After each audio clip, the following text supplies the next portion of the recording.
Seðlabankastjóri skúrkurinn? Í lagi að alþingismenn séu fullir í vinnunni? Á borgarstjóri rétt að orlofsgreiðslum 10 ára aftur í tímann og hvað í ósköpunum lifandi reikningsdæmi? Þessum spurningum verður svarað hér í dag. Þið eru að hlusta á hlaðvarpið Pæling dagsins. Ég heiti Þórarinn Hjartarson og í dag fimmtudagurinn 22. ágúst og árið 2024. Nú, áður en við hefjum leika þá langar mig að hvetja fólk sem hafa tök á því og líkar við þetta efni að íhuga það að gerast áskrifendur á pardus.is/1pæling. En það eina leiðin mín til þess að fjármagna þessa starfsemi, það að segja þið sem styrktaraðilar, og mig langar ekki að selja auglýsingar sem að þýðir það að áskriftarleiðin eina leiðin. En hvort sem að þú gerir það eður ei, þá langar mig að biðja þig einnig að gera subscribe á þessa rás og haka í bjölluna þannig að þú fáið meldingu það þegar nýr þáttur kemur í loftið.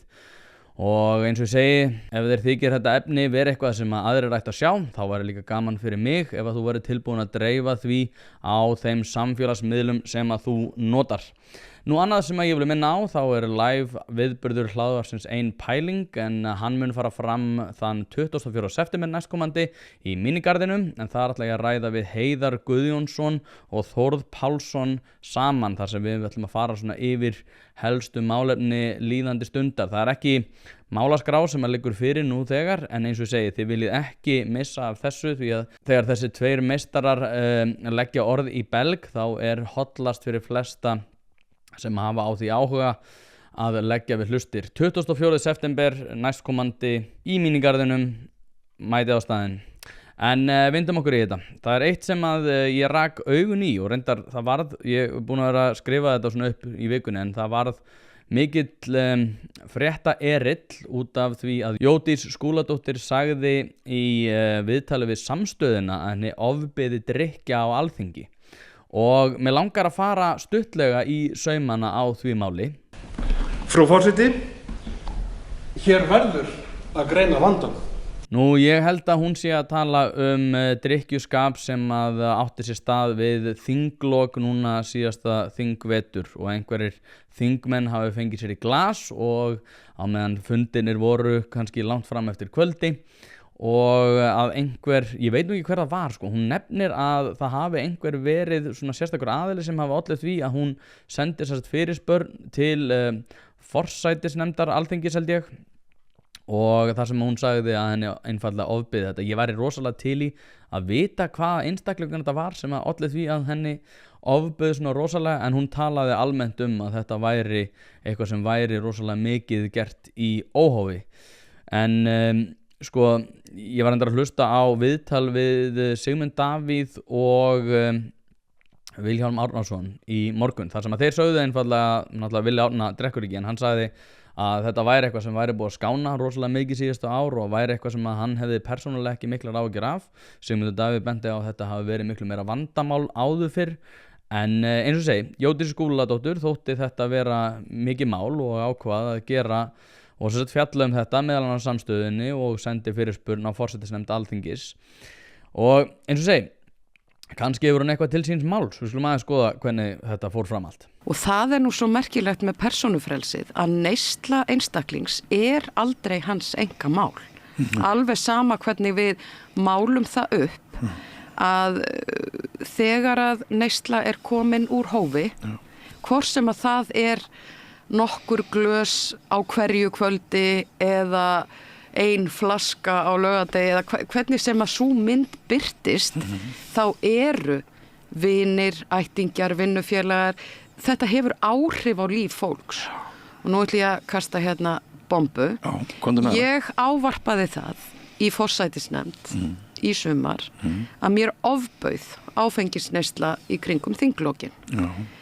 Og þetta auðvitað margra áratuga saga. Ég ekki að segja frá neinu og þú veist, við höfum haft hér stór blaðamál og fólk verið svipt jafnvel ærunni fyrir að vera undir áhrifum í þessu starfi og ég hef enga þörf fyrir að gera það eða nefna einhver nöfn eða gera eitthvað slíkt. Nei. En ég verð að líta svo á að ég sem óvirkur alkóhólisti eigi heimtingu á því á mínu vinnustað að þar sé ekki drykkjuskapur. Nei. þegar ég í vinnunni, það stendur þingfundur, það eru störf þingsins eru í fullum gangi og ég til dæmis sem var að forseti Alþingis hef þar bara skyldum að gegna, ég hef ekkert val að fara. Nei. Og mér finnst þetta óvirðing við land og þjóð, mér finnst þetta óvirðing við samstarfsfólkið og ég skil það alveg að langir dagar langt fram á nætur, þetta auðvitað erfitt og fólk kannski finnur hjá sér einhverja þörf til að drekka. Stress, opbóðslega flóknir samningar og dóti í gangi, en þetta ekki boðlegt. Sko athugið hvað hún talar þannig í upphafi og það sko að neysla eins sé ekki einkamál og þetta að mínum að þetta ákveðið viðhorf til samfélagsins sem að svona gerir það að verkum að fólk telji sig eiga einhvers konar aðkomu að því hvernig annað fólk drekkur og það að segja, og eins og hún nefnir að það sé ekki einkamál viðkomandi að hann drekki sig haugölvaðan. En ég verð að segja eins og að ef einhver drekkur sig haugölvaðan að þá það ekki orðið mitt mál eða það hans engamál þangað til að hans ölvun veldur því að hann byrjar að haga sig á þann máta að það angri aðra. En svo aftur á móti það náttúrulega frekar borðliggjandi að fólk sem að drekkur sig alltaf haugölva og alla daga að þá náttúrulega getur það ekki kannski, staðið við sína skuldbindingar, til dæmis eins og foreldrar sem að verða óhæfir feður eða óhæfar mæður vegna sinna neyslu áfengi og þá vissulega að leita sér hjálpar eða rífa sig í gang á annan máta. En þarna talar hún að mínum að þetta almennt það að sé ekki einkamál viðkomandi að hann neyti áfengis sem að dregur úr svona þeirri ábyrgð sem að sá einstaklingur hefur. Nei, þetta ekki, sko neyslan hans ekki vandamáli. Heldur þetta okkar mál, þetta við sem samfélag þurfum einhvern veginn að takast á við þetta. En það þannig? Það alltaf svarið að sko einkaneysla annara sé einhvern veginn orðið samfélagslegt mál út af því að við höfum áhyggjur af honum? En mér finnst persónulega að það sé vissulega hans engamál þangað til að hann byrjar að angra mig á einn eða annan máta.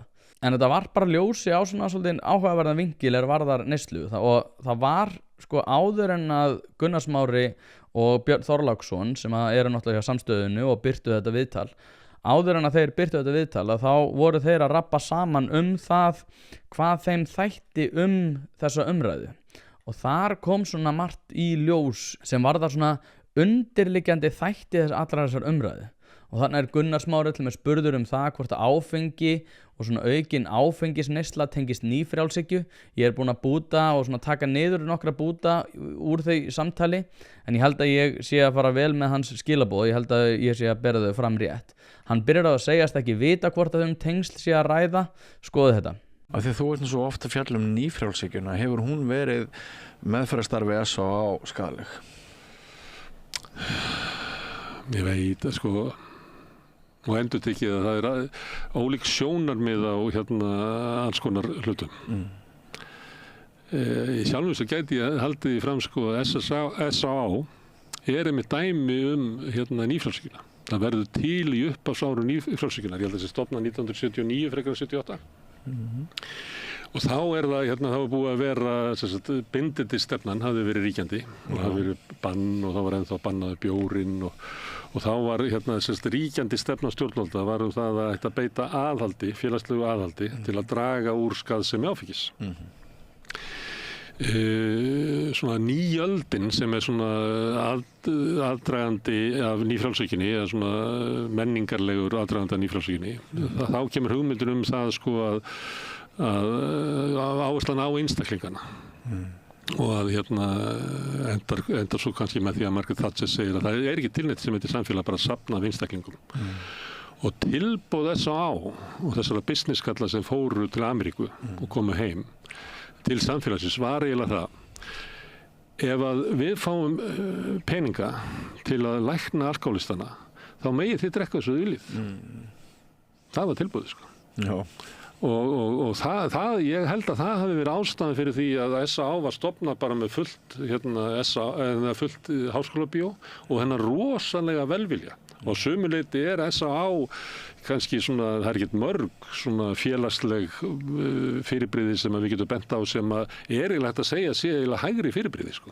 En þau komu inn á þetta er ekta svona glíma hérna í upphafsárum nýfrjálshyggjunnar sko, að það er þessi tilfinning fyrir að samfélagið hefti einstaklingin og halda honum niðri, það er þá með svona bindindis stefnunni sem hafði verið, eða aðhaldsstefnunni og við gætum aldrei lagað einstaklingin með samfélagslegum aðgerðum eða félagslegum aðgerðum og þess vegna væri þetta snýrist allt bara einstaklingin, þannig að við myndum bara lækna einstaklingin. Þannig að sko nýfrjálshyggjuárin, það sem að trúin var það að við ættum ekki að glíma við þetta sem félagslegt vandamál og með félagslegu aðhaldi heldur væri þetta fyrst og fremst einstaklingurinn. Ef eitthvað drekkur of mikið þá er það eitthvað sem að er eitthvað að honum persónulega, það er ekkert eitthvað sem við getum átt við í umhverfinu með að stýra aðgengi og öðru slíku.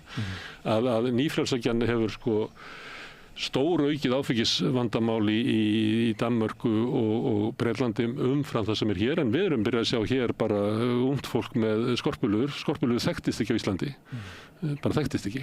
Sko, það er margt í þessu, sjálfsögðu eru sumir á þeirri skoðun að helsta samfélagslega uppvaxta skeiði nýsköpun og atvinnusköpun sem átti sér stað frá 1980 og þaðan af hafi ekki orsakað neitt gott en sé orsök einhvern veginn alls ills sem að gerist í heiminum og hefur gerst og mun koma til með að gerast og þá slær fólk einhvern veginn þessu hugtaki fram, þessu nýfrjálshyggja sem er í flestum tilfellum nota til þess að færa rök fyrir því að við eigum að skerða frelsi annara. En svo við ræðum þetta aðeins í samhengi við áfengisneyslu og Gunnar Smára, þetta var ákveðin svona uppgötvun allavega þessar umræður og allar þessar umræður sem hafa átt sér stað með Jódísi Skúladóttur. Þetta var svona allavega fyrir mig persónulega, það getur vel verið að aðrir hafi verið búin að átta sig á þessu, en það er sko grunnþátturinn í allir þessar umræðu sem að snýra því, eins og ég nefndi lauslega áðan, að sko hvort við eigum yfir höfuð að bera ábyrgð á eigin lífi og hvort að fólki sé treystandi fyrir því að hafa frelsi fyrir það að ákveða fyrir sig sjálft hvernig það hagar sínum málum. Því að þó svo að þetta sé málað upp sem einhvers konar frelsari sem er að passa upp á þig og það svona þína neyslu, þá snýr umræðan að því að takmarka aðgengi fólks, fullorðins fólks á vöru sem að þessi frelsari getur ekki neitt sjálfur. Og það er það sem mér finnst persónulega áhugaverðast í þessu, það er þessi þörf að út af því að þú höndlar ekki eitthvað, að þá þurfi það sko sjálfkrafa að verða þitt að banna öðrum að neita þess, alveg sama hvað það er. Og þetta, eins og segið, þetta er ekki bara með áfengi, en þetta lýsir ákveðna, ég veit ekki, það er kannski ástæðan fyrir því að vinstri menn séu líklegri til þess að vilja banna þetta og hægri menn séu líklegri til þess að vilja leyfa þetta. Sérstaklega þá erum við að tala um svona ÁTVR og leyfið í búðum og fleira því líkt. En ég held bara einfallega að það sé ekki í fyrsta lagi mitt að segja öðrum hvað þið megi gera og ekki gera, og það, sko, sú forsenda er eiginlega byggð á því að það er ekkert sem að ég vil banna heldur Jódísi Skúladóttur eða Gunnar Smára að gera. Það er bara ekki mitt að banna þeim að gera þá hluti sem að þau telja fýsilegast að gera í sínu lífi. Þær hugmyndir geta verið heimskulegar í sumum tilfellum þegar fólk ákveður að gera eitthvað heimskulegt, en er það þá mitt að banna þeim að gera þetta?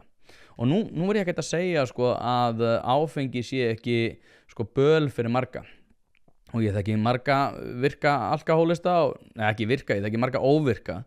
Sumir, já, sem er leiðilegra, eru virkir, en ég þekki marga óvirka alkohólista og það er guðskjöf að þeim hafi tekist að vinna bug á þessum Bakkus.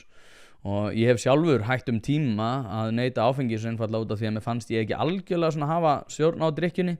Þá bara tók ég með pásu og þá er bara fínt að hætta, og svo kannski kemur svo dagur að maður bara hætti þessu alfarið. Ég er ekkert að segja að áfengis ég ekki, getur verið djöfulsins eitur, en það er ekki mitt að banna öðrum að segja þeim hvort þeim megi neyta þessa sem að getur vissulega verið kallað eitur. Þannig að, eins og segi, mér finnst þetta vera svona svolítið áhugaverð umræða fyrir þessar sakir.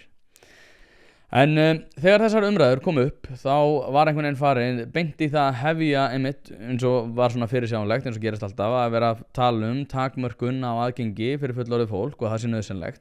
Og kannski er það nauðsynlegt, kannski er bara betra að við höfum bara ÁTVR og að smáverslanir geta ekki verið í þessu. En þá þurfum við líka að horfast í augu við það að það er miklu dýrara eins og allt annað sem að ríkið tekur sér fyrir hendur. Það verður bara einfallega dýrara. Mín skoðun er svo að ríkið eigi ekki að vera í því að sinna sölu á þessu. Mér bara fínt ef að þau eru í einhvers konar forvarnastarfi og herferðum gegn ofneyslu og í alls konar úrræðum, en þegar kemur að því bara að selja vöruna, þá á ríkið að mínum að þetta ekki að vera í tví.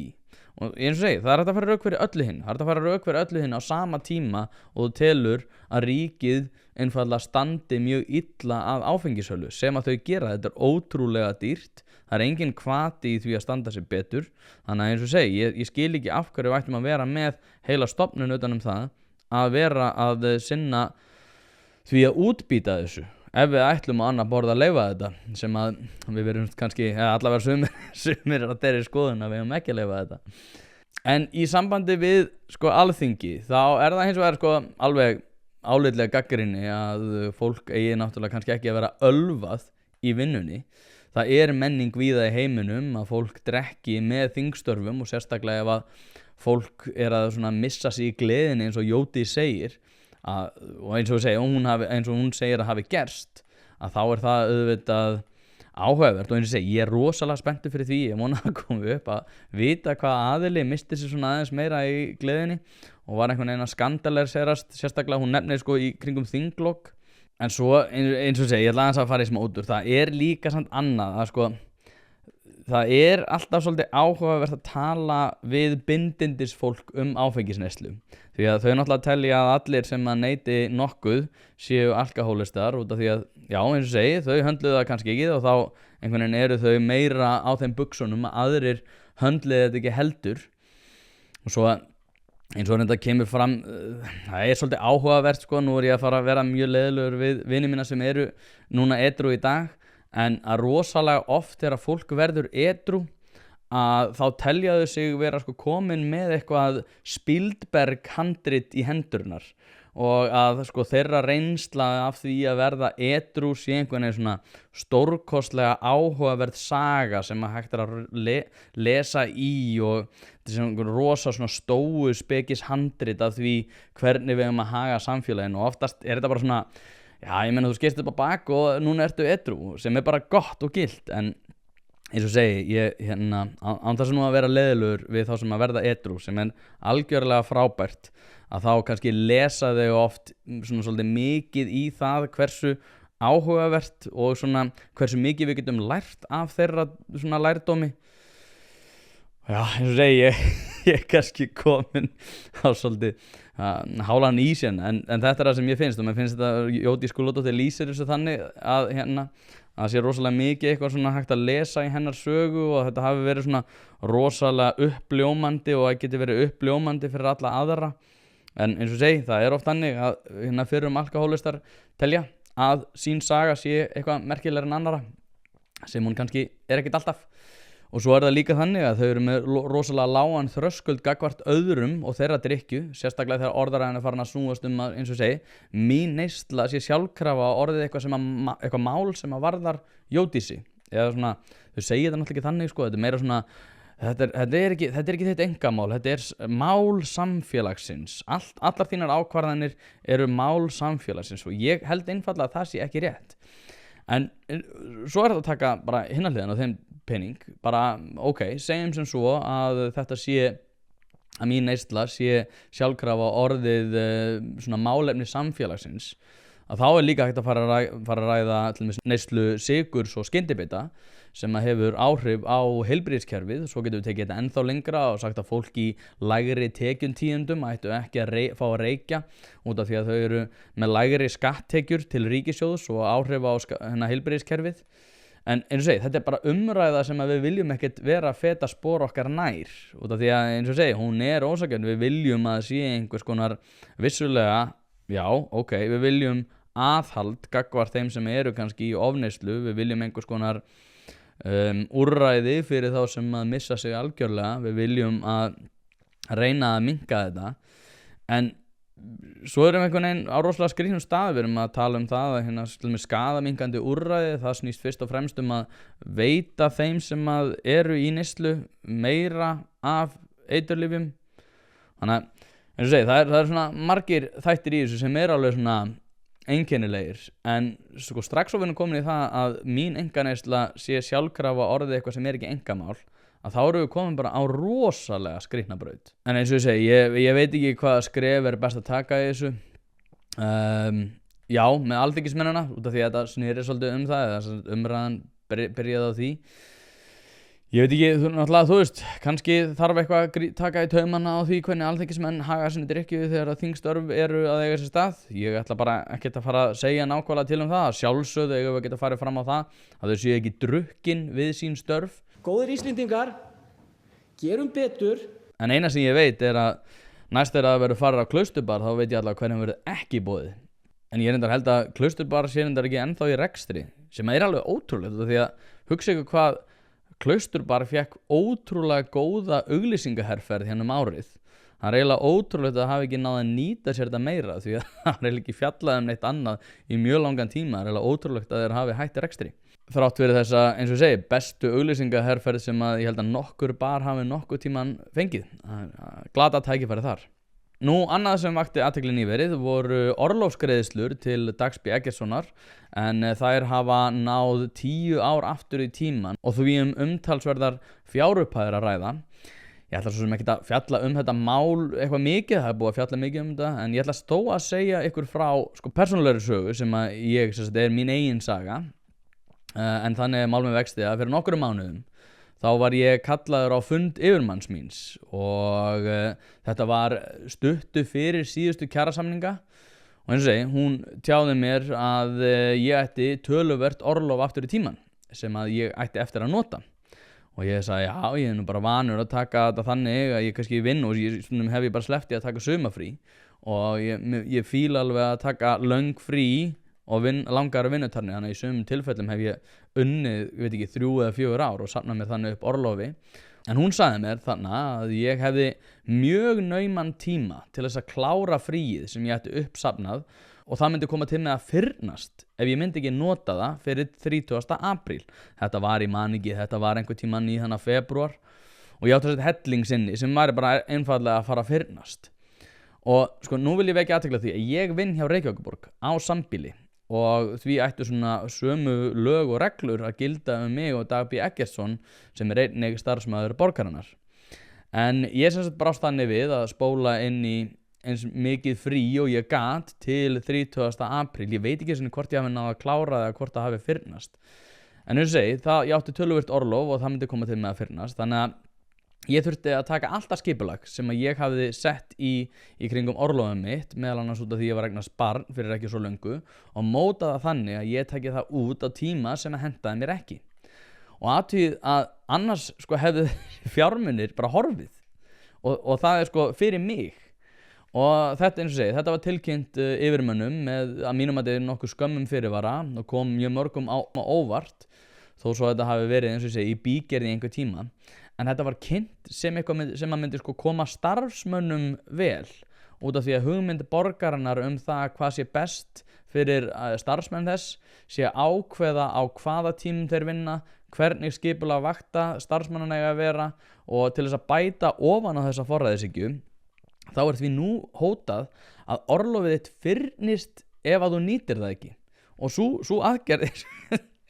aðgerð er kynnt sem eitthvað sem að þú er þér fyrir bestu þó svo að þú viljir ekki taka frí og þetta út af því að félagsfræðirannsóknir og einhver svona vinnurannsóknir hafa í rauninni sýnt fram að það að fólk sé líklega að fara í kulnun og eitthvað þannig, ég kann nú ekki alveg nákvæmlega að skila þessu en þetta er kynnt þannig að þú viljir í rauninni vera í fríi þegar þú vilt ekki vera í fríi út af einhverju svona makrótölum sem þau eru búin að taka saman og þessari dellu sko hugmyndafræði hefur tekist að rýra kjör starfsmannaborgarinnar og í sjálfu sér svona alveg hræðilegt því að allir sem ég tala við og starfa með og eins og segi ég í kjaranefnd samhengi þannig ég heyri frá alls konar fólki að það hatið allir.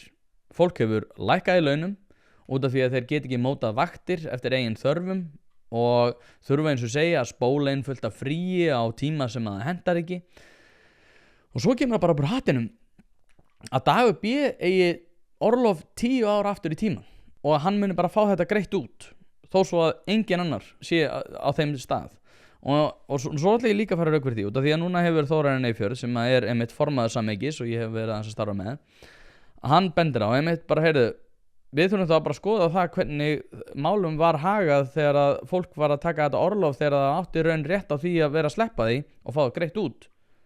En fólkið búið að taka, ég er búinn að taka þetta frí. Þannig að það skiptir engu máli hvort að ég vilji eitthvað að þetta hefði viljað að þetta væri eitthvað öðruvís á þeim tíma. Ég er búinn að taka þetta frí. Þannig að ég er í þeirri stöðu að ég er búinn að í rauninni er búið að klúðra þessu máli fyrir mig. Ég vildi ekki taka frí þannig, ég gerði það samt sem áður, ég get náttúrulega ekki farið fram að fá frí aftur sem ég er vissulega búinn að taka út. En þetta, eins og segi, þetta tók allt úr skorðum fyrir mig og mitt persónulega líf. En núna kemur það upp á hattinu að aðrir geti fengið þetta bara greitt. Svo var aðstofamaðurinn hans sem var að vinna í 12 mánuði og á rétt á einhverjum biðlaunum í 3 mánuði og kostar 6 milljónir að greiða hann út. Ég er nú ekki með þetta að skrifa hjá mér en það er svo eitthvað einkennilegt þegar eins og segi sem er náttúrulega kannski minn og ekki ætlaði dagur ekki í landsmálin og eins og segi þetta skrifast ekkert á hann. Ég held að þetta sé bara eitthvað svona skrifræði sem hefur verið mótað en ekki greinilega utan alla starfsmenn Reykjavíkurborgar en fyrir þá sem eru greinilega svona hærra settir. En ég einhvern veginn ég skil ekki alveg hvernig hann ætlar í landsmálin. Nú hef ég náttúrulega ekki reynda að sé það hvort að hann sé sjálfur á þeim buxunum að hann ætli í landsmálin. En ef hann langar það, þá að maður haldi hann svona myndi vera undan þessari frétt. Og eins og segi, af hverju er tvöfalt regluverk fyrir starfsmenn borgarinnar? Og hvernig er hægt að réttlæta það? En þrátt fyrir það, eins og segi, ég væri spenntur að sjá hann í landsmálunum, en ég skil ekki alveg hvernig sá vegur er fetaður. Ég fatt ekki hvernig þú getur verið með komið úr svona bull regluverki og hann er ekkert búin að tjá sig þetta, allavega ekki sem ég er búin að sjá og ég veit ekki, maður var allavega áhugavert að sjá svona hvað hann sér fyrir sér í þeim efnum. Kannski langar hann ekki í landsmálun, er ekki miklu lélara kaup sem alþingismaður heldur en sem borgarstjóri. Jú, það er það, ég veit það, ég veit ekki okkur ég er að spyrja þessa spurninga, það er miklu verið kjör, þannig að kannski vill hann fara bara að gera eitthvað allt annað eða vera áfram í borginni ég veit ekki, hvað er hann núna formaður borgarstjórnar eða eitthvað, það er náttúrulega þið opinbera sér sína en það er ekki hægt að gera annað heldur en að fjalla örlítið stýrivexti en Ásgeir Jónsson eins og hefur svo sem verið nefnt víða annar staðar ákvað að stýrivextum skildi halda óbreyttum.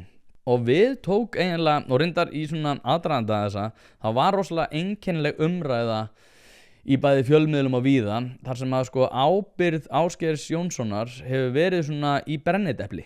Og nú veit ég að það er að fara rauk fyrir því að fyrirtæki standi mjög illa og sérstaklega þá fyrirtæki til mig sem er í húsnæðisuppbyggingu og að stýrivextinni standi svolítið þessum fyrirtækjum fyrir þrifum og það er að segja þessir gríðarlega háu stýrivextir. En ég verð bara að segja eins og að ég tel að spjótin beinist að röngum aðila. Ég var að horfa á fréttir Stöðvar 2 núna á mánudaginn og það er náttúrulega áður en að þessi það er að segja ákvörðunin tekin en það var svona nokkuð víst að það myndi haldast óbreytti stýrivextir. Og ég veit ekki hvort að fréttastofa Stöðvar 2 hafa ætlað að stilla þessu upp svona en þeir gerðu það bara alveg frábærlega. Og mér langar eiginlega bara að sýna ykkur þetta er sagt Hörður Ægisson mætir sem er náttúrulega ritstjóri Innherja sem er á Vísi en þar fjallar hann oft stöðu efnahagsmála og ákveður í þessu tilfelli Seðlabankinn yrði ólíklegur til þess að lækka stýrivexti og það er eitthvað magnað við þessu uppstillingu því að hún varpar ljósi svona á þá stöðu sem við erum komin í. Skoðu þetta. Engar líkur eru taldar á að vaxtalækkunarferli Seðlabankans hefjist á miðvikudag eins og margir höfðu vonast til. Reiknaði með að stýrivextir verði áfram 9,25% og muni þá hafa staðið óbreyttir í heilt ár. Nú Hörður Ægisson, ritstjóri Innherja, er mættur til mín í myndver. Hörður, það er alveg saman hvert maður lítur. Það spá því allir að við fáum enga lækkun. Af hverju? Já, það er eiginlega samstæðan það. Og bara rétt í lokin, það er önnur ákvörðun að taka í október og svo aftur í nóvember. Það eru bara 3 ár eftir þessu ári. 3 ár eftir. Og hvenær fáum við lækkun, ef þú ættir að giska? Ef ég ætti að giska, ég myndi giska nóvember. Ég held að það sé því miður útilokaði að vera lækkar í október og vonandi sjáum við þá að Seðlabankinn vill væntanlega sjá 2 verðbólgumælingar niður á við til þess að geta réttlætt það og eins að verðbólguvæntingarnar fara að þokast líka niður á við til þess að geta réttlætt verið sjálfur sér að lækka vexti. Einmitt. Slaka á í netverslun og annað. Sjáum til. Takk fyrir að koma, Hörður. Og þá í annað, námsgögn verða gjaldfrjáls fyrir framhaldsskólanema að 18 ára aldri og fjárframlag til námsgagnagerðar mun tvöfaldast nái frumvarp barnamálaráðherra fram að ganga. Útgefandi fagnar því að stjórnvöld séu farin að átta sig á umfangi vandans. Úrelt námsgögn séu alvarlegt samfélagsmein. Sko, athugið að fyrir fréttin beinir sjónum okkar að því að það sé nauðsynlegt að allir leggist í árarnar og byrji að svona sína aðhald í heimilisbókhaldi og að fyrirtækin þurfi bara að kólna og hægt sé að bæta stöðuna. Þetta einslæði náttúrulega miklu lengra heldur en ég sýndi. Þeir tóku alveg 4-5 mínútur í þetta. En síðan strax frétt í kjölfarið það sem rætt tvöföldun ríkisútgjalda í tiltekinn málaflokk. Sko beint og eftir þessari frétt. Þegar að ræða sko að verðbólga og stýrivextir séu að slega heimili landans og þá bara einhvern veginn komið inn á, já, heyrðu, við erum hérna með málaflokk þar sem við ætlum að tvöfalda útgjöld í málaflokkin. Og mér finnst ég ekki horfa fréttir ríkisútgjöld án þess að heyra að þeir séu alltaf að tvöfalda öll fjárútlát. Það er alltaf, já, við erum að fara að tvöfalda hérna fjárútlát í skólabækur. Heyrðu, það er tvöföldun hérna í það er þreföldun í listamannalaun. Hérna samtöku 78, þreföldun.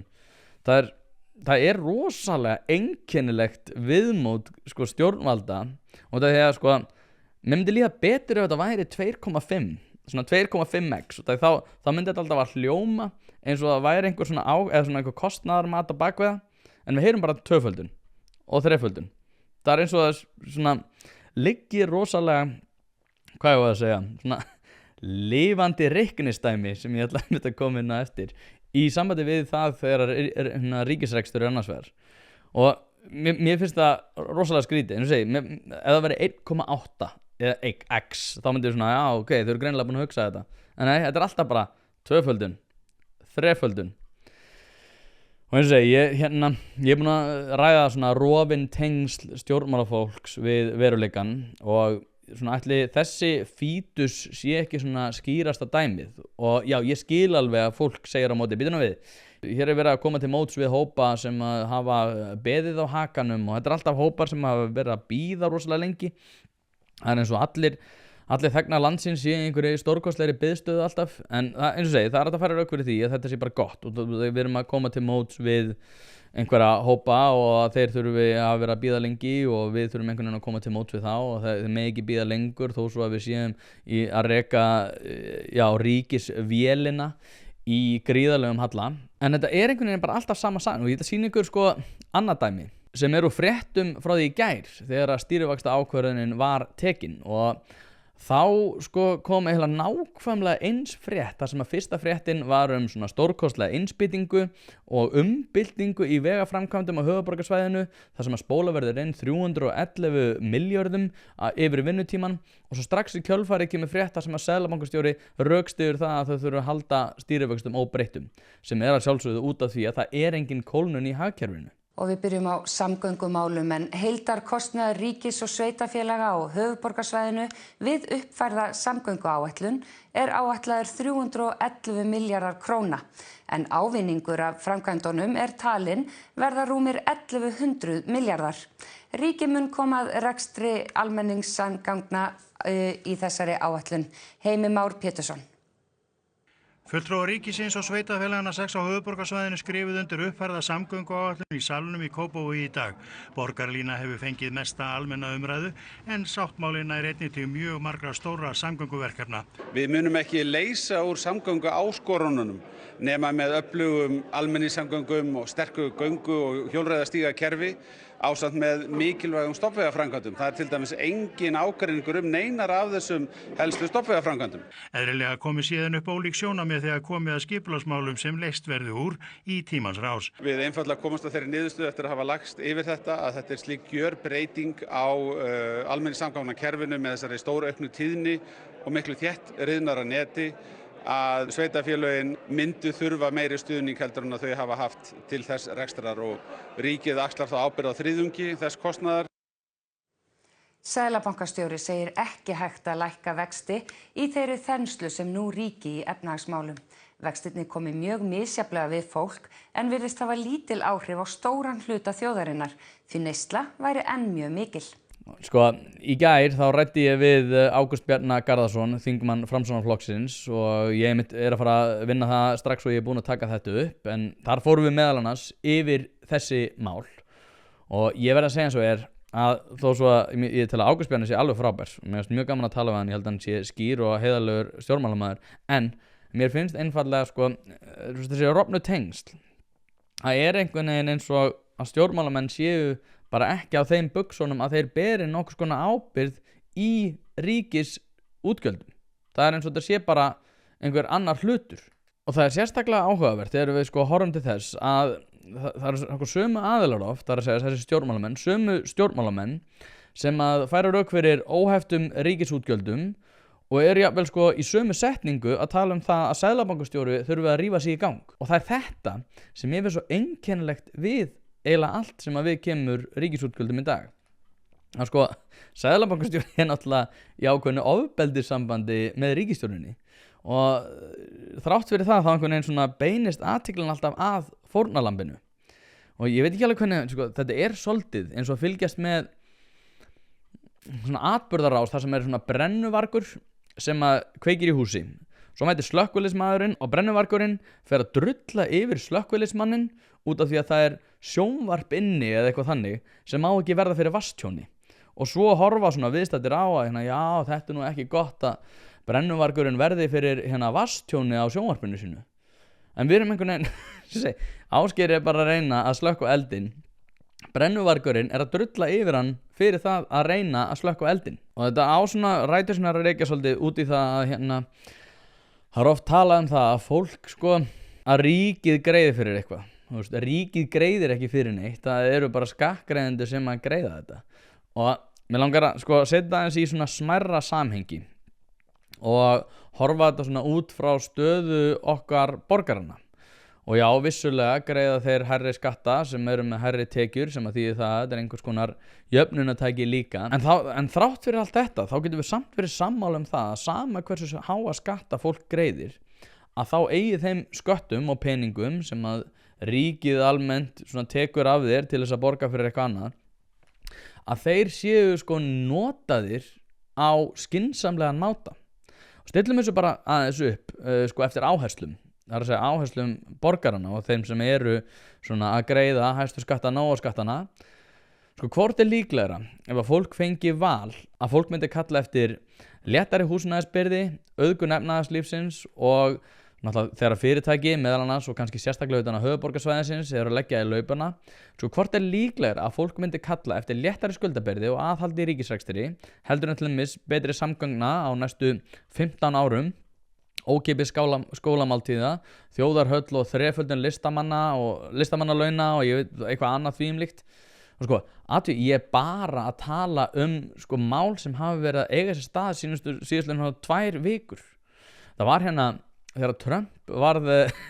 forseti árið 2016 þá fór fram svolítið áhugaverð umræða það af hverju hann vann og Sam Harris sem færir rauk fyrir því að það hafi verið svolítið út af því að maður varð einhvern veginn bara vanur brjálæðinu hann var að segja það svo svakalega hluti að þröskuldurinn fyrir því hversu svakalega hlutir væru rauninni komni svo miklu herra að við værum bara orðin einhvern veginn svo samdaunaði og það svolítið þetta eins og með bara 3-földun og 2-földun ríkisútgjalda ég var að horfa á gömul kosningamyndbönd Samfylkingarinnar frá 2021 þar talaður 8 milljarða aukalega inn á heilbrigðiskerfið 8 milljarðar sko bara eitthvað, ég veit ekki, það örugglega eitthvað sem verður lágmarkslaun eftir svona 10 ár og það þetta sem við erum einhvern veginn alveg úr rofnum bara, það meikar ekkert sens að á milli örfárra ára sé einhvers konar útgjaldaliður ríkisins að 2- og 3-faldast þetta svo klikka ástand en við einhvern veginn erum bara, já, við erum bara vön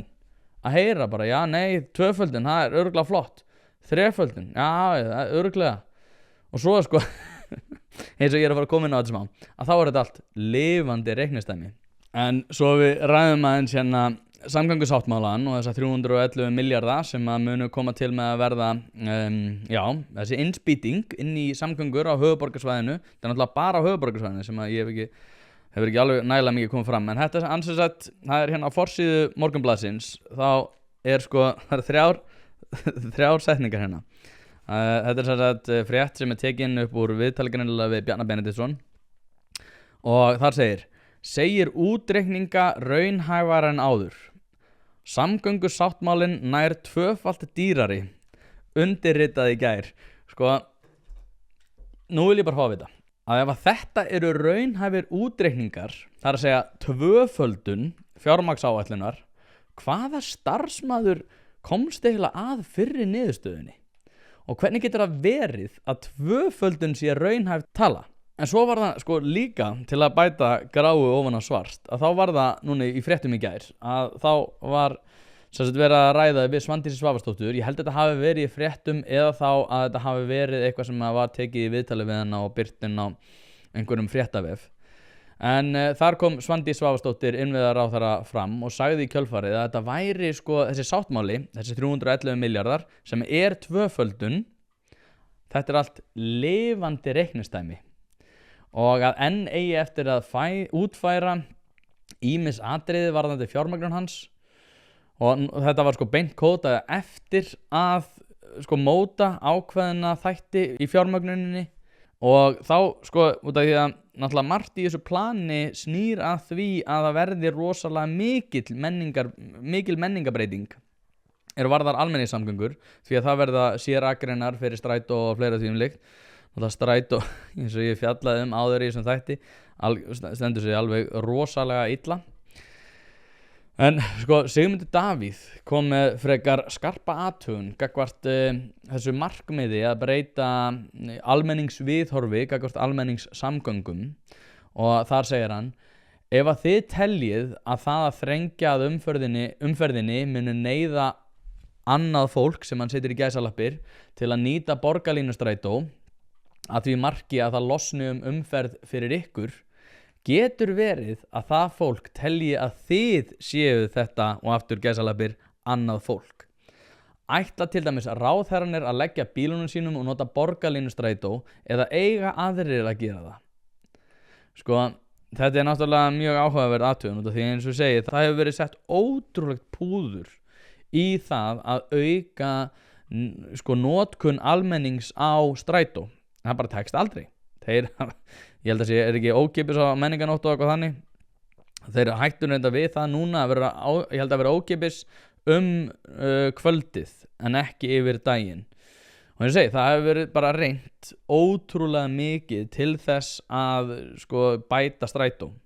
Þeir voru náttúrulega með hana hræðilega klapp-appið sem að olli því að þú gast ekki einu sinni, þú getur borgað fyrir allt. Þá er ég að tala allt með símanuðinum í dag. Það er ótrúlega hvað þetta er orðið mikil, þetta er bara svo mikið bylting. Ég var að hugsa bara þetta daginn. Mér líkar ekkert svakalega við það að nota síman mikið til þess að greiða út af því að það veldur því að Apple fáði aðgengi að gögnum þína neyslu. En ok, það er önnur umræða. Það er samt að nota það í bókstaflega allt. Nema strætó. Það er ekkert að nota klikka tvisvar á símaðin til þess að greiða fyrir strætó. Nei, þú ert að segja klapp-appið sem er með 1,2 senast ég tjekkaði í hvað heitir það, svona reviews, svo ég fá að sletta. En eins og segi, hugsið ykkur þetta þarf alltaf að verða sko áður en við förum í það að laga þetta, þá setjum við 311 milljarða að einhverju sem er að stórkostlega miklu leyti að fara að reyna að liðka fyrir það svona viðmót sem að almenningur hefur gagnvart almenningssamgöngum. Og eins og segi, svo ég fá að sletta, good luck with that. En það verður allavega ekki tekist áður sama hversu mikið að fjármagni við setjum í þetta. En svo við bara ræðum aðeins fjármagnið sko, og þetta lifandi reiknistæmi. Sko, hvað þýðir það að það sé lifandi reiknistæmi? Þýðir það að það sé verið að fara betur með það 2-falda fjármagn sem að verður nú til staðar? Ég ætla persónulega að leyfa mér að efast það og að þetta lifandi reiknistæmi eigi að lesast þannig að það verði hægt að réttlæta fullt af auknum fjárútlátum í þetta verkefni með vísan til þess að þetta sé lifandi reiknistæmi. Því að eins og Svandís nefnir sjálf þá á sko enn eftir að hnýta lausa enda.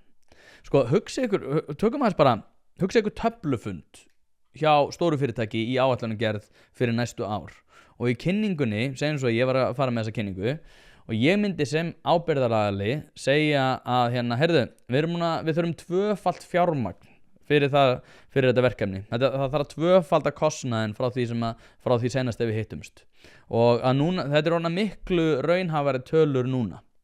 Svo myndi einhver sem er að vinna með mér að þessar áætlunargerð koma og segja, já, en þið verðið samt að muna að þessi áætlun er lifandi reiknistæmi og þá eftir að hnýta fullt af lausum endum. Sko, að fyrsta sem forstjórinn myndi náttúrulega gera væri að segja bara, heyrðu, drulli ykkur út. Við erum ekki að fara í þetta verkefni. Við erum stórskuldug og á barmi þess að vera í mikilli krísu. Við getum ekki verið að fara í lifandi reiknistæmi til 15 ára sem hefur 2-faldast á örskömmum tíma. En svo við höldum okkur aftur að smærra samhenginu, því að það er líka ákveðin svona keimur af þessu sem bendir til þess að þegar við erum að ræða framkvæmdir hins opinbera, að þá er þetta, og eins og ég nefndi á hann, þetta er alltaf ókeypis peningur sem að bæði kemur ekki úr vösum skattgreiðenda en er líka á sama tíma eign stjórnmálamannanna. Og ég held nú að ég hafi einhvern tímann spilað bút úr þessu, ég man ekki nákvæmlega hvaða, en ég held að það hafi ekki verið þessi bútur, en óháð því þá er þetta frábær lexía það nákvæmlega hvað það þýðir að ríkið greiði fyrir hluti. En hérna er sem sagt Stefán Ólafsson og Ólafur Ragnar Grímsson að gera atlögu að því að setja Milton Friedman í óþægilega stöðu þegar hann er að ræða fría fyrirlestra í Háskóla Íslands. Ég leyfi ykkur að sjá aðdragandan að þessu, en það er þarna sem sagt fyrirlestur sem að Friedman er að fara að halda eftir þetta viðtal. En ástæðan fyrir því, mér langaði að sýna þetta þetta er bara svona til að varpa eins og segi, smæra ljósi, en samt ákveðin svona víðara samhengi það hvað stór ríkisútgjöld þýða. Those are the things. Stefan, you have the last word. Professor Friedman, I've really enjoyed this discussion with you. I only wish I could afford to come to your talk on Saturday.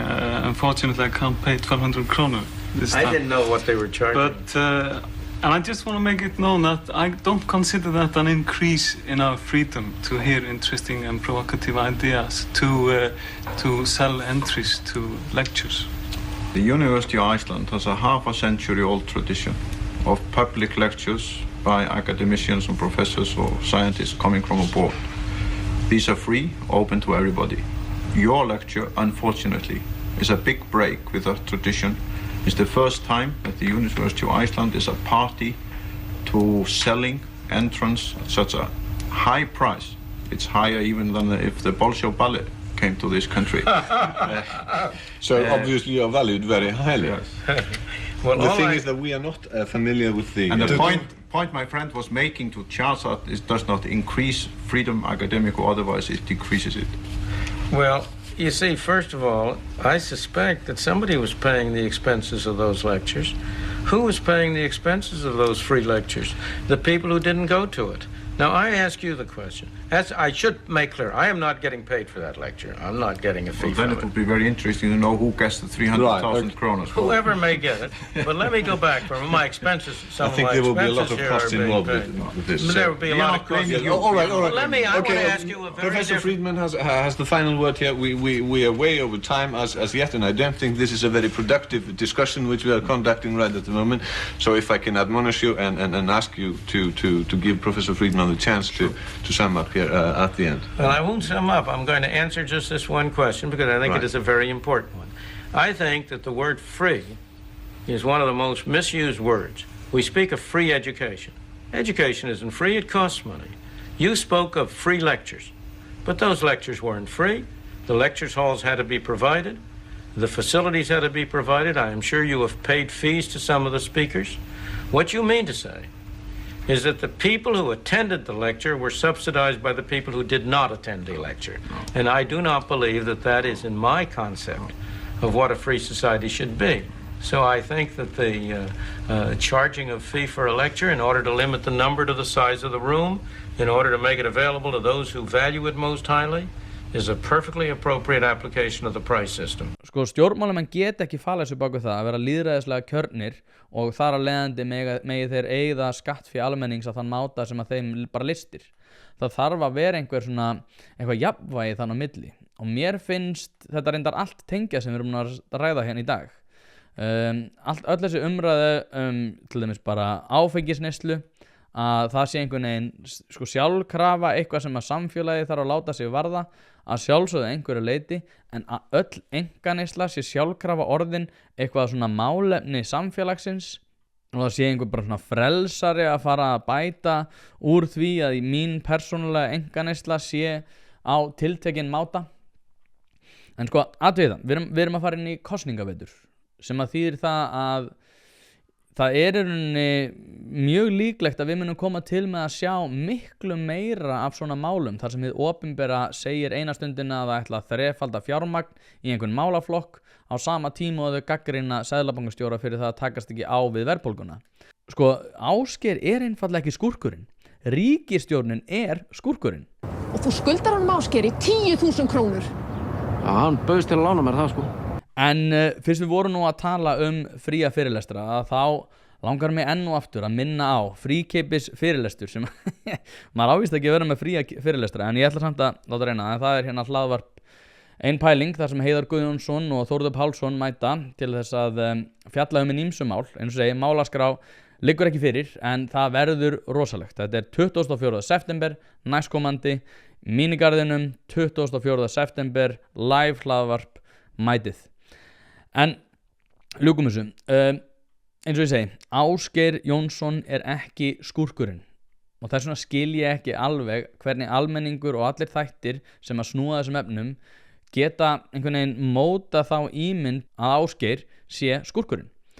Það bara einfaldlega þvæla og nú ég einhver sem að hef sko gagnrýnt Ásgeir seðlabankastjóra mjög mikið og þá sérstaklega í kringum COVID-tímana þar sem hann lækkaði vexti óhóflega og sem olli því náttúrulega að verðbólga var mjög fyrirsjáanlegur fylgikvilli úr því, en ríkisstjórnin ber samt ábyrgð á því, alveg eins og hún bar ábyrgð á því að setja okkur í stofufangelsi í 2 ár út af veirunni. Og nú síðan þá náttúrulega búið að vera að moka peningum inn á kerfið og það virðist ekkert lát ætla að verða á því og því eins og ég segi, þá ekkert svakalega einhvern veginn góðar horfur fram á við, þó svo að Bjarni segir við okkur að það sé allt í blóma.